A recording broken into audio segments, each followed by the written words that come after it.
Praise లో ప్రభునామానికి మహిమ ఘనత ప్రభావం కలుగును గాక.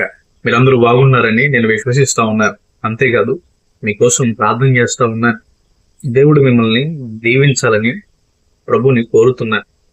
ఇది ఒక చిన్న విషయాన్ని మీతో పంచుకోవడానికి ఆశపడుతున్నాను. నా హృదయ మాటలు మీరు వినాలని మేము బ్రతిమాలుచున్నాను. మీతో ఈ మాటలు వినండి. నిన్నటి దినాన దొమ్మేరు ప్రాంతంలో రాత్రిపూట దేవుని వాక్యాన్ని పంచుకోవడం జరిగింది. యేసుక్రీస్తు ప్రభువారు శిష్యులకి జ్ఞాపకం చేసిన మాటని పంచుకున్నారు. యోహాను సువార్త 14వ అధ్యాయంలో ఆ మాట కనబడుతుంది.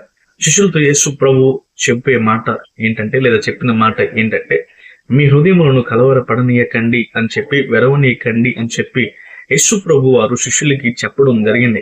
ఎందుకు ఆయన అలా చెప్పారు అనేది ఆలోచన చేస్తే, యేసు ప్రభు వారు నేను వెళ్ళిపోతున్నాను, మీ కొరకు నివాసములు సిద్ధపరుస్తాను అని అనగానే, అప్పటి వరకు యేసు ప్రభుతో నడిచిన వారు, లేకపోతే అప్పటి వరకు శిష్యుల యొక్క హృదయాలు యేసుతో కనెక్ట్ చేయబడ్డాయి కాబట్టి హృదయం నుండి ఆయన వెళ్ళిపోతున్నాడు అని, లేదా తమ నుండి ఆయన వెళ్ళిపోతున్నాడు అని ఆందోళన చెందారు, వేదన పడ్డారు. నిజంగా వారి హృదయానికి గాయమైంది. అందుకే యేసు ప్రభు వారు సెలవిస్తున్నారు ఏమనంటే తెలుసా, నేను మీ కొరకు ఆదరణకర్తను పంపించుచున్నాను, ఆయన సర్వసత్యంలోనికి మిమ్మల్ని నడిపించను, మీకు నేను శాంతిని అనుగ్రహించి వెళ్ళుచున్నాను అని చెప్పేసి యేసు ప్రభు వారు చెప్పడం జరిగింది. నిజమేనండి, ఎవరన్నా హృదయం నుండి దూరం అయిపోతే, భార్య గాని, భర్త గాని, పిల్లలు గాని, కుటుంబంలో ఎవరైనా గాని దూరం అయిపోయారనుకోండి, హృదయం గాయమైపోతుంది, హృదయం వేదన పడుతుంది, హృదయం బలహీనం అవుతుంది అన్నమాట. అయితే ఒక విషయం చెప్తున్నా, అందుకే మరణాలు మనం చూస్తున్నాం. భార్య విడిచిపెట్టిందని, భర్త విడిచిపెట్టారని, పిల్లలు విడిచిపెట్టేశారని నిజంగా వారు చనిపోవడం జరుగుతూ ఉంది. ఒక విషయం చెప్తున్నా, హృదయానికి గాయం అయితే ఎటువంటి డిసిషన్ తీసుకుంటారో మనకు తెలియదు. కాబట్టి చాలా మంది ఈ రోజు కూడా ఆందోళన చెందుతున్నారు, హృదయంలో వేదన పడుతున్నారు. ఒక విషయం మీతో చెబుతున్నా, దేవుడు మీతో మాట్లాడుతున్నాడు. నేను మిమ్మల్ని ఆదరిస్తాను, నేను మీకు ఆదరణకర్తను పంపించాను.